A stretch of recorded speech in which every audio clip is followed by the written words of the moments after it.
This is where the congregation meets today. Would it not have been wonderful if they could have taken pictures and videos back in 1898? Then we would have been able to see our actual humble beginnings 100 years ago. It was D.S. Warner who began the work in the state of Missouri near St. James. Many were saved and believed in the holiness movement. From Carthage, A.B. Stanberry went to southeastern Missouri.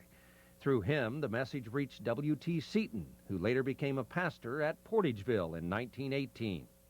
In the summer of 1898, Reverend Willis Brown held many revivals in Portageville and the surrounding community. His preaching was powerful, that all Christians belong to the Church of God.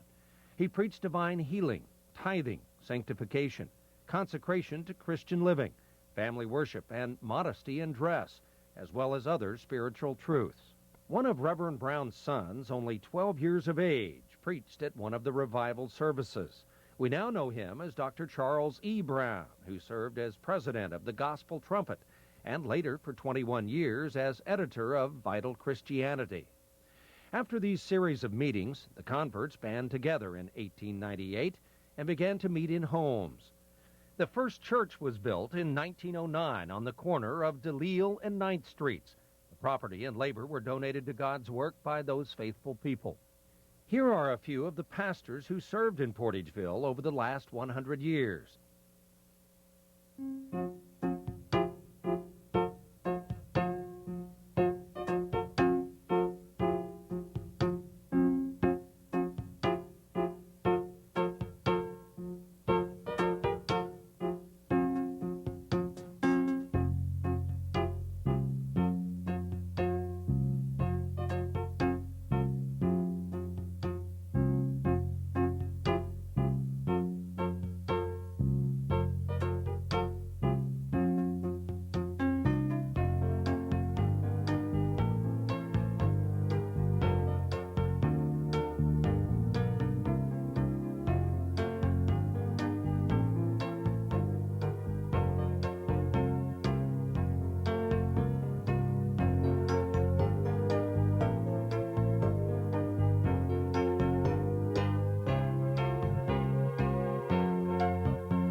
Another sanctuary was built in 1939 while Reverend O.C. and Pearl Lewis were pastors. These are pictures of the outside and inside of that sanctuary. The parsonage was built shortly after and is now used for the associate pastor's office and nursery.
On July 28, 1968, while Tom Smith was pastor, we had the groundbreaking for our present sanctuary.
Our first service in the new sanctuary was an Easter sunrise service before we had actually moved there permanently.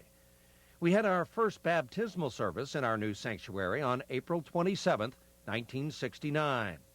Our dedication service was held May 17, 1970, with Dr. Dale Oldham as guest speaker.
Shortly after building the new sanctuary, we had a dedication celebration of the purchase of our new parsonage at 414 West 5th, when Wayne and Pat Stout were pastors.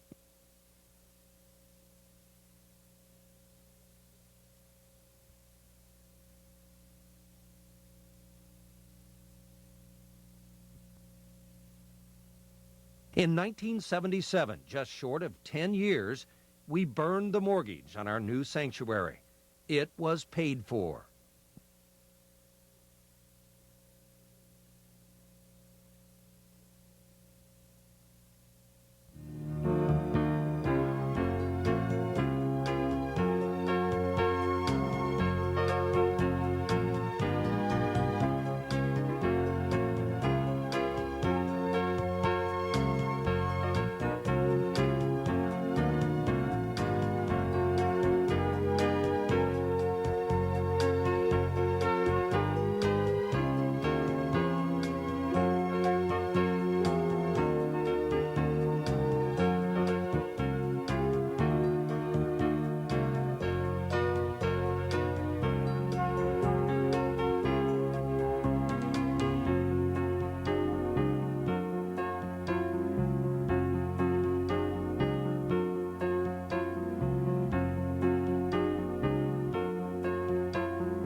Welcome. Come on in. I hope you've enjoyed the film and the pictures that you've seen on the video up to this point. Those are special people. They've been so important to the life of the first 100 years of the Church of God here in Portageville. This church is made up of many very special people who have come before us and people who are still with us. When I think of this congregation, I think of people like O.C. Lewis and Pearl Lewis. Think of the Dacuses. I think of also the Staffords. These were people who were part of my spiritual formation, even though I didn't grow up in Portageville. But you see, this congregation, a little over 50 years ago, sent O.C. and Pearl Lewis up to Sikeston to form another congregation. And with them came several families from this congregation. I remember O.C. very fondly, as he and his wife on Sundays would come and pick me up for church. I think of people like Gil Stafford, who became my professor of theology up in Anderson at the School of Theology. He even performed the wedding ceremony for my wife, Mary Lou, and myself. These are special people. We remember them with fondness, but they have not gone before us. They are still with us. They are part and parcel of our hearts and our heritage. Hundreds of people have come before us over the last 100 years. Week after week, these are the persons that you've seen in the video, and many, many more who we did not have photographs of or any film. They came Sunday and Wednesday.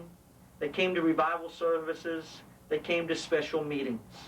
They taught in the Sunday school classes. They sang in the choir. They sang in singing groups. They served as ushers. They cooked many a fellowship dinner and funeral dinner. They worked with the youth and the children, and they gave of themselves in a very sacrificial manner in order that God would be glorified through their efforts and through the outreach of this congregation. They didn't do this for their own personal glory or honor. They did it because they loved their Lord and Savior, Jesus Christ, and they loved their community. Today we remember them with fondness and with thankfulness. We are blessed because of their efforts. However, we celebrate our special anniversary by not only looking with gratefulness to our past, but we look with a vision of what the Lord has in store for our future. The ministry of First Church of God reaches far beyond the four corners of this small city. We reach out to the four corners of the world through our Living Link missionaries, including one of our former pastors, Tom and Norma Smith. We reach out through the national ministries of the Church of God in the United States. We're involved in the state and district ministries. Most important of all, we are involved in outreach to our community, to Portageville. First Church of God is alive and well. We're hard at work in our present ministries, and we're looking forward to the opportunities that the Lord has before us. As you were looking around the office, one of the posters that you saw was something I'd received for a Father's Day gift several years ago. It's a picture of the Star Trek Enterprise. There's a little phrase on there that says, to go beyond where anyone has gone before. To boldly go there. As we look to the next 100 years and beyond, we don't have to worry about the fact that no one has gone before us, because many have come before us. But we go with boldness, following the Lord's direction, with a vision for what the Lord wants of this congregation. For you see, we are just beginning to serve God in Portageville and beyond.